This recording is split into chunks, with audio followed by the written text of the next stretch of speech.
I'd like to call this Finance Committee meeting to order. The first item we have is assignment for a request for council action. We have several for the Finance Committee. We have 2135, amend ordinance 3321, increase PO amount for Lebanon Ford for the police. 2136, bids for project number 946C of Ray Mallett Fitness Trail Phase 2. 2137, grant application Ohio Rail Development Commission, ORDC. 2138, expenditure over 15,000, OP Aquatics, MCRC Parks Department. 2139, expenditure for software solutions, annual software support. 2140, expenditure over 15,000, fiscal year 20 chip home repair, absolute construction.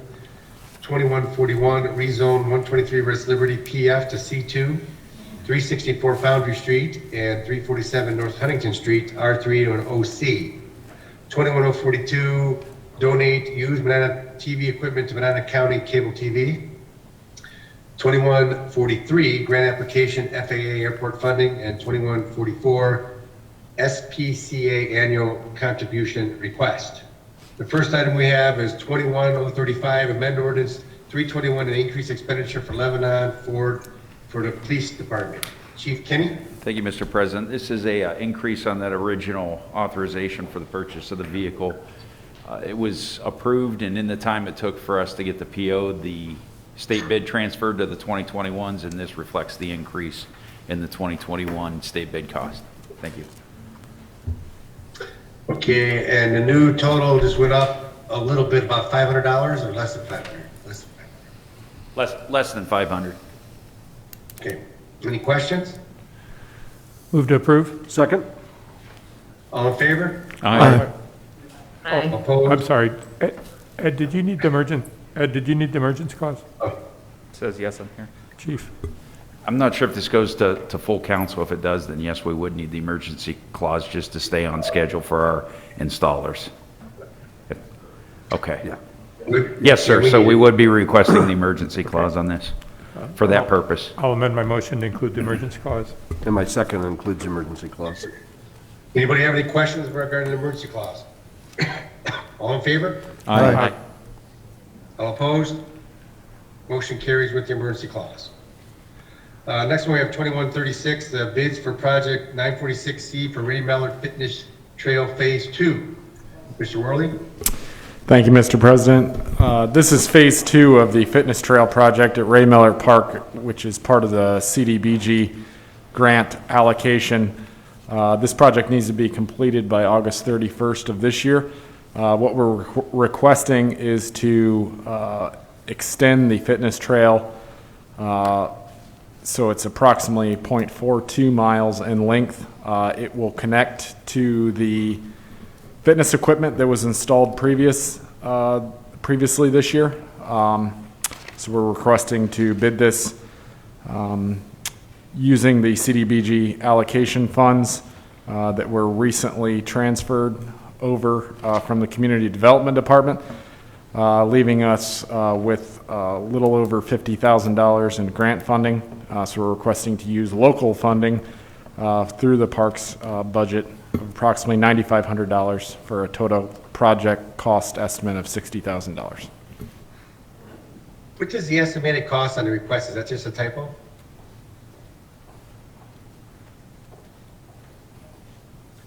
It says 601,000. Yeah, that would be a typo. That was my fault, sorry. All right, just checking. Any questions? Move to approve. Second? All in favor? Aye. All opposed? Motion carries. Next one we have is 2137, grant application for Ohio Rail Development Commission, ORDC. Mr. Patton? Thank you. The ORDC has set aside funds for rail improvements throughout the state of Ohio.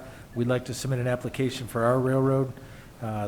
Specifically, this is the project we've had for many years, a drainage issue just north of State Route 18 by AR Route. They would address that. And talking with them, it could potentially also be used for replacing the rail crossing, the surface crossing on Route 18. That may be a long shot, but they encouraged me to submit it to see if they would be able to fund it. Any questions? Move to approve with the emergency clause. Second including emergency clause? All in favor? Aye. Aye. Opposed? Motion carries. Next one we have is 2130. We lost you, John.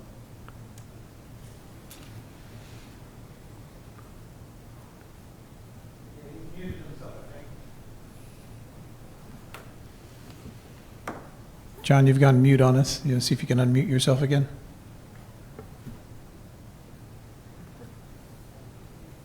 All right, Mr. Worley? Thank you. So this request, at our last finance meeting, I had submitted a request to purchase and install a pool heater at Memorial Park Pool.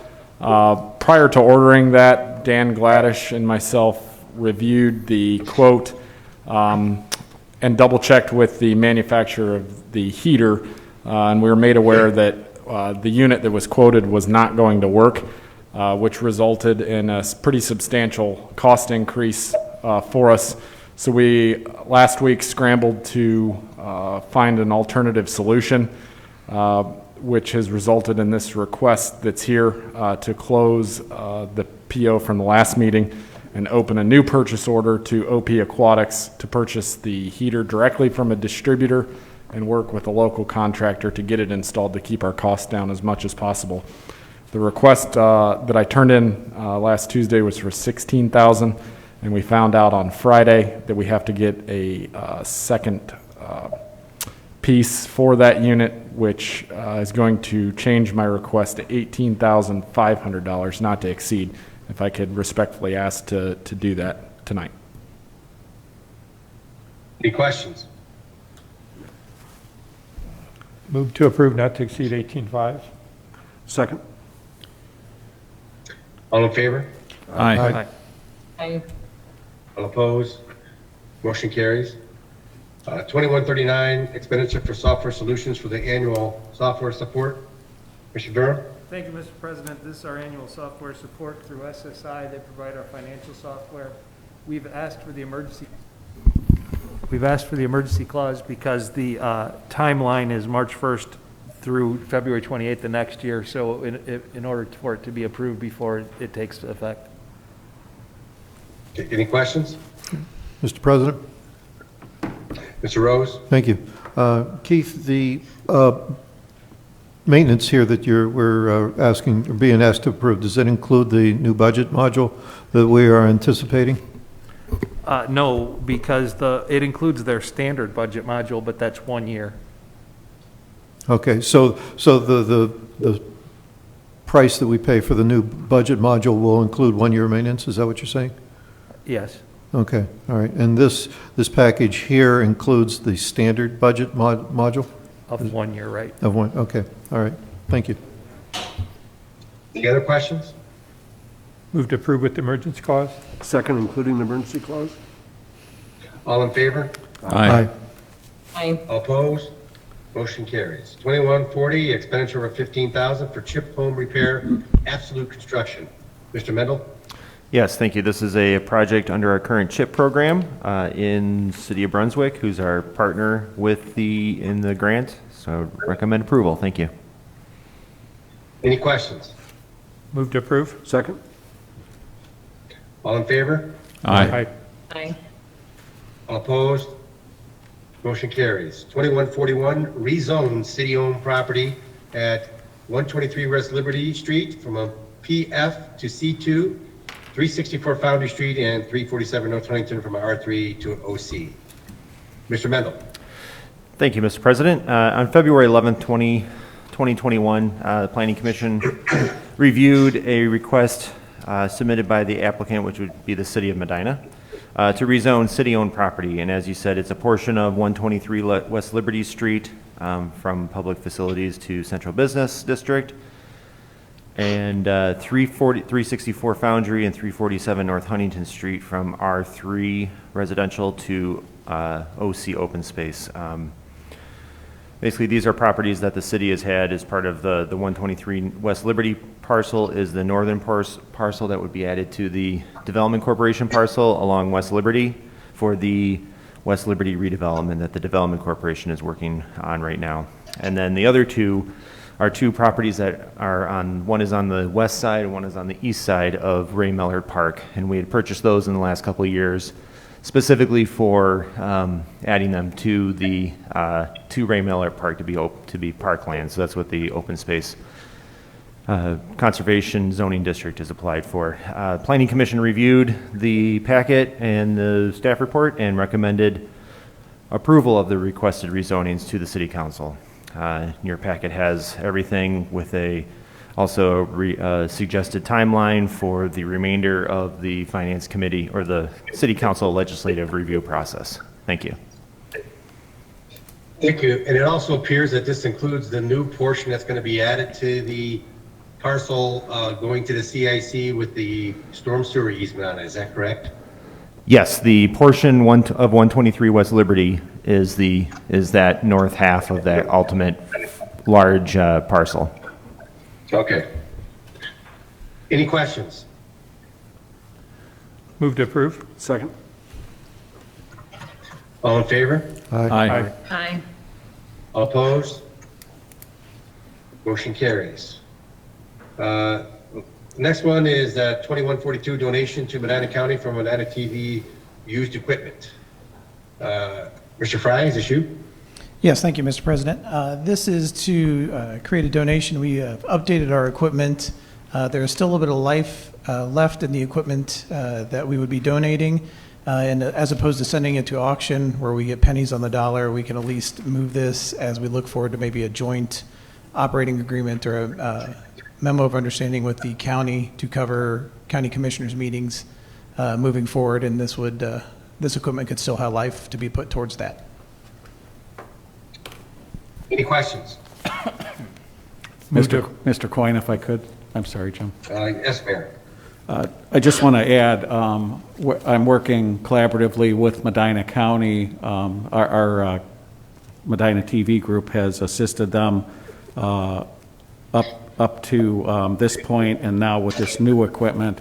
And they're so pleased with our services, they're asking if they can, if we can put together an MOU for them to reimburse us for the staff time to have our folks over there, and the schedules of our staff time permits them to do this. And I just see it as another way for the city and the county to work together and save tax dollars. So I just wanted the council to be aware of that. We don't have the MOU quite done yet. We're trying to pick an average because there's different hourly rates and benefits for the 3 staff members. So we're going to pick kind of an average in the middle, and that seems acceptable to them. We just haven't got the MOU complete yet. Thank you. Thank you. Okay. Any questions? Move to approve. Second. All in favor? Aye. Aye. Opposed? Motion carries. 2143 grant application to FAA airport funding. Mr. Huber. The city of Medina received funding in the sum of $13,000.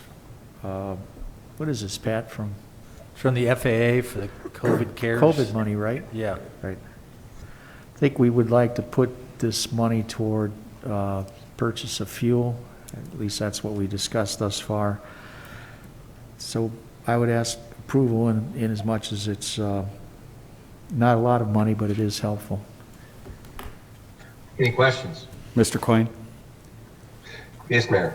The emergency clause is requested, as well as the FAA intends on beginning the distribution of these funds in mid-March, so we don't miss that opportunity. We'd appreciate that. All right. Any further questions? Move to approve with the emergency clause. Second, including the emergency clause? All in favor? Aye. Aye. Opposed? Motion carries. And finally, 2144 SPCA annual contribution request. I'm not sure, is this Mr. Rose or the mayor? I'll take it. Thank you, Mr. President. Once again, we've got the SPCA request that we've had for the past many years.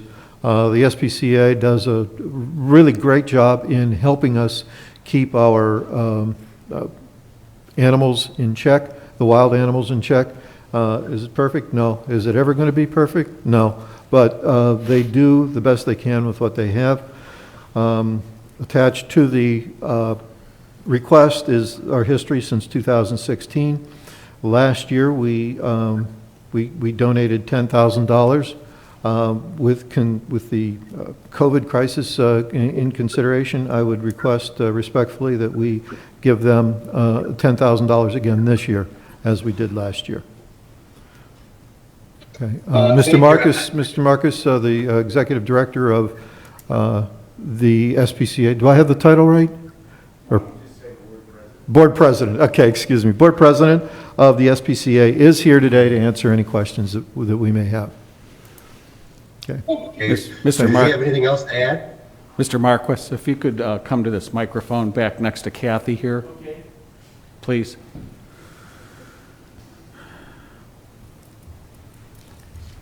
Can I pull down this thing too? That's that one where the lady got cast. I kept repeating. So, sir, a couple questions, if you would. I was advised just shortly before this meeting that all after business hours have been canceled now, that it's only either 8 to 4:30 or 8 to 5. Are you aware of that? You're talking about the SPCA's going out to help? Yes. That is correct.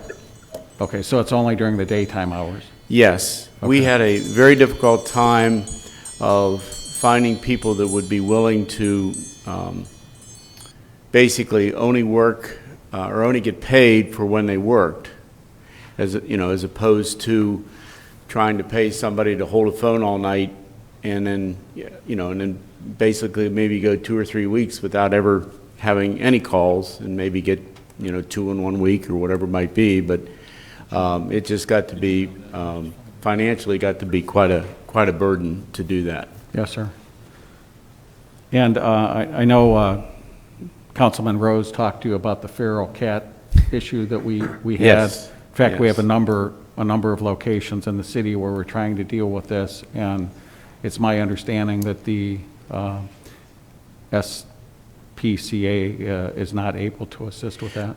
That's not, all right, the program of TNR, which is trap, neuter, and release, is a very expensive program, because first of all, you have to set a trap.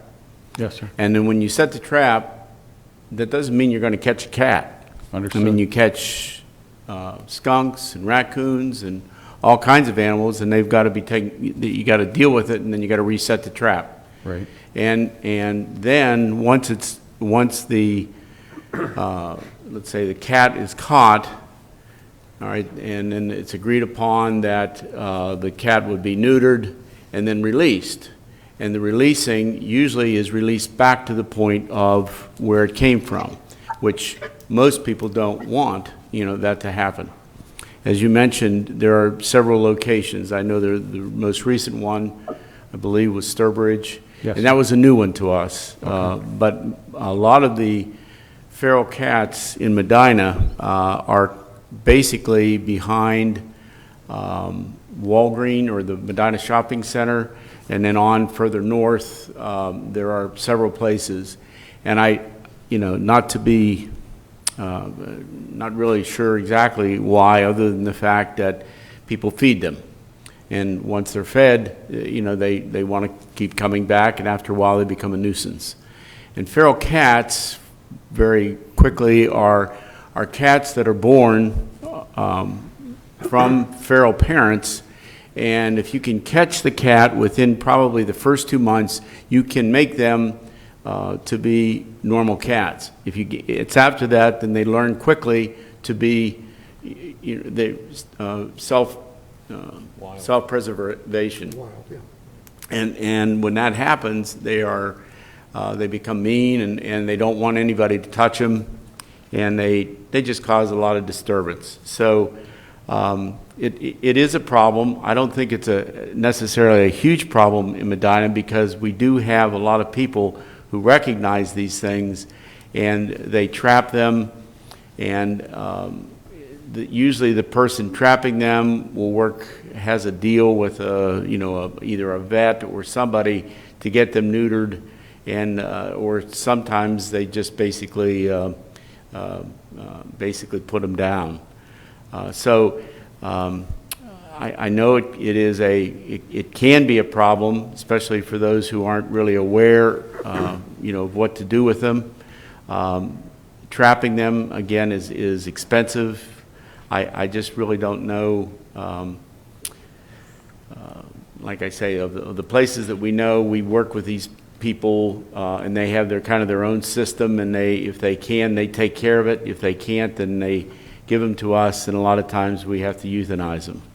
Right. So I've heard, sir, of, well, first of all, I had my office do some research on the trapping, and it's generally in the area of $150 to set the traps out in the first place, multiple traps, and then $50 per animal, whatever that animal may be, as you mentioned. Right. And again, then to neuter them or fix them and then release them isn't really solving the problem. But I've heard of another agency that they actually trap the cat and test them for some kind of feline leukemia or something that's very deadly to the even domestic cats that are outside. And if they test positive for that, then that's enough to euthanize the cat and ergo solve the problem of the feral cats running around. You mentioned some of the areas on the north end. We've had it both in the southwest sector and the southeast sector of the city, Sturbridge and over off of Dover, both.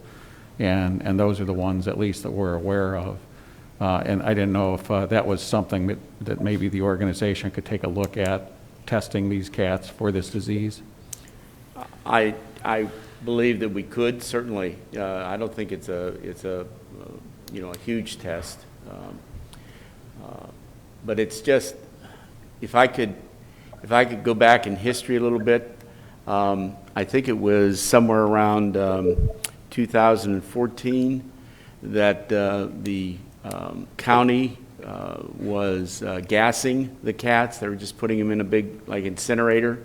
Didn't incinerate them, but just simply gassed them. And unfortunately, sometimes when they reopened the doors, some of the cats didn't die, and it was a very inhumane situation. And so we agreed to take the gas machine in which we destroyed it and sold it for scrap.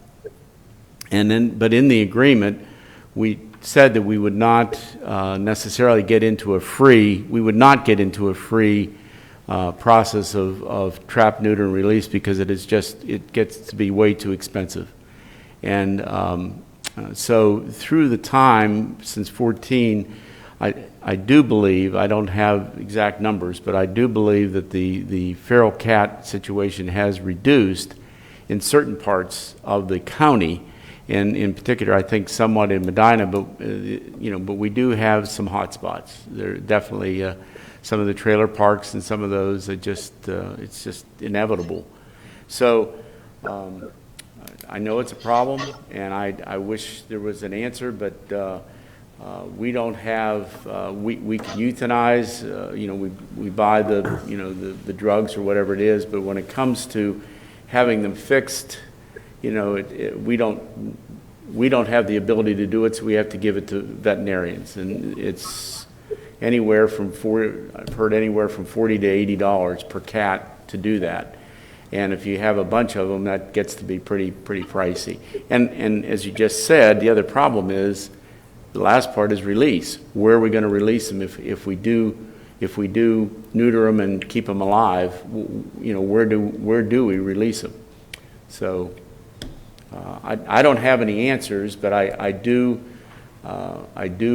think that we have been trying to make areas, as I mentioned, the two north of town, we have some people that are very interested in trying to go to the neighbors and say, stop feeding the cats, and then they trap the cats, and they either have them euthanized by a vet, or they, in some cases, if they get them young enough, they'll bring them to us, and then we can see if they're going to be adoptable.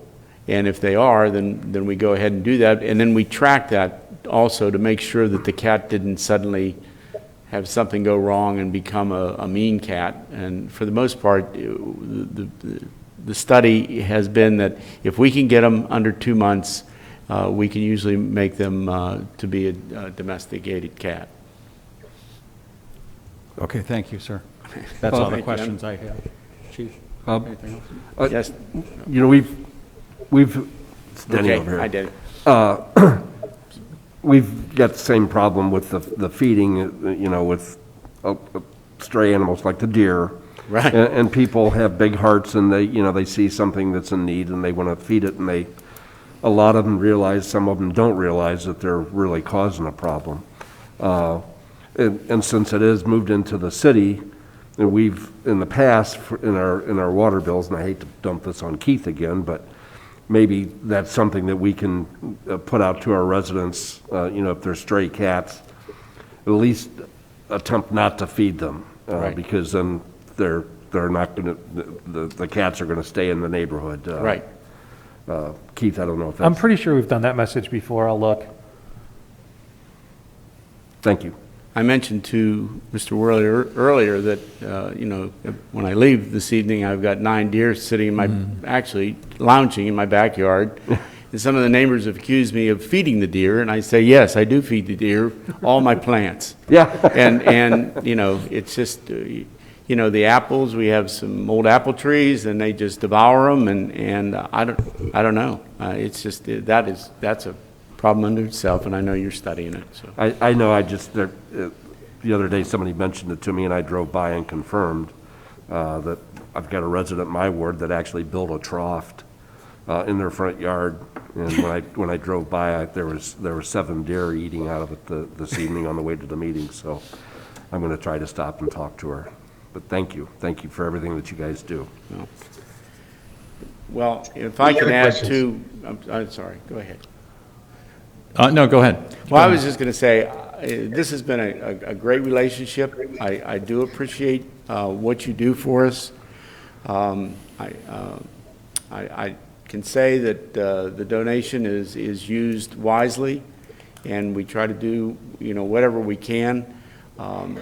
We feel that the overall, the feeling among most of the townships and the cities, we don't deal with Brunswick because they have their own animal person. But otherwise, we have good relationships, and we try to keep it that way. And again, you know, when situations like the feral cats arise, you know, we want to try to help wherever we can. So that's our mission, and I think that most of the people that we have are pretty reasonable people. We don't have any real, you know, crazies of, you know, that never put a cat down or never put a dog down. Sometimes that it's just necessary. But I think that the whole concept is that we want to try to protect as best we can, and that protection also goes to people. You know, we want to make sure that we don't create a situation that, you know, that people are necessarily unhappy with. So. No, you know, 2 things. I wholeheartedly agree with you, Denny, that there is a direct correlation. I mean, people want to, you know, they feel sorry for an animal, or, you know, they want to feed it because it's hungry and it's outside and it's cold, and you know, but the point is really this, it's very similar to the deer. Right. You know, the deer don't want to be here, and the more you feed them, the more likely they will be here. Right. And then that creates, you know, multiple issues, not just eating people's plants, but the other day, it had to be the weekend because I didn't call the city. A deer got hit right across the street from my house, and I happened to be out walking my dog, and there was probably 11 deer, you know, crossing the street.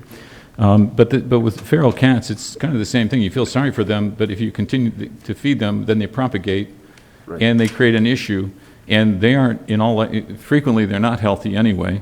And so it's just an education thing that people can understand, will understand.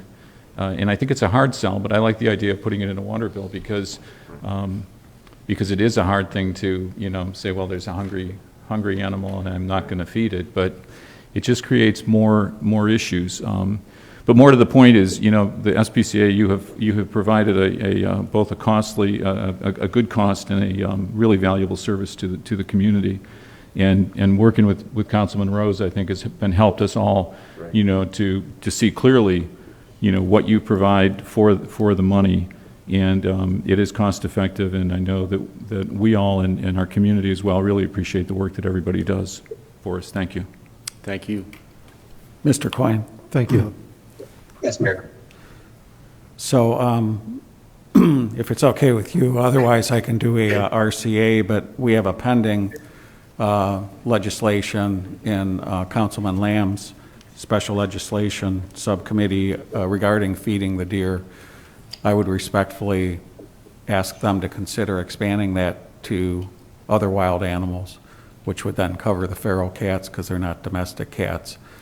Because if we had something on the book, instead of Denny trying to talk to the neighbor and somebody else trying to talk to the neighbor, you know, eventually if we legislate something like this, the first thing we would do is give them a warning, a copy of the ordinance, and if it persists, then at least we have something to go by versus them just saying, look, I want to see the deer, I don't care what they're doing, or I want to feed the cats, I don't care what they're doing to the neighbors, and then we're stuck because we have nowhere else to turn. Mr. Lamb, is that all right to add that to your discussions on feeding the deer? Yeah, I think it's a great suggestion, and the law director and I think have come to I think we've worked out legislation that is agreeable to both of us. That as the mayor said, will hopefully begin to address the issue, and if we make it broader, and maybe that will make it even more helpful. So yeah, I'm glad to do that. Right. Okay. We're good. Okay, thanks. Yeah. So Mayor, I don't think we need a request for council action. We'll just try to add it into the discussion. Yes, sir, thank you. Any further discussion? If not, I'll make a motion to a $10,000 donation for SPCA. I wholeheartedly second that. All in favor? Aye. Aye. Aye. All opposed? Motion carries. Is there anything else that needs to come before Finance Committee? Hearing none, the meeting's adjourned. Get ready for council.